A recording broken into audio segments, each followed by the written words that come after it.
يعني زيزو راح الاهلي، حقك يا عم تروح الاهلي، واعلانات والدنيا مبشبشه معاك والدنيا خلاص على الاخر. ماشي.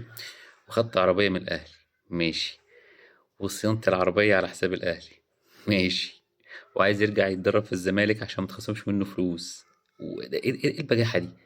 يعني ايه البجاحة دي؟ وعايز يتأمن وهو داخل التدريب وهو بيتدرب وبتاع، يعني ايه لا مؤاخذة؟ يعني هتنزل مثلا تدخل النادي، يعملوا لك مثلا حواليك مثلا 10 20 واحد بودي جارد، تمشي في دايرة كده وانت ماشي، تدخل التمرين تتدرب تدريب منفرد ولا ايه يعني؟ ما هو بالعقل خلاص انت مضيت هناك وفي الاهلي وخدت فلوسك وظبطت كل حاجه، خلاص بقى يعني. العيب بقى على اللي طلع خبر ان انت مضيت، ده تروح تحاسبه، لكن ما تحاسبش الزمالك اللي هو مش هيأمنك عشان تدخل تتدرب.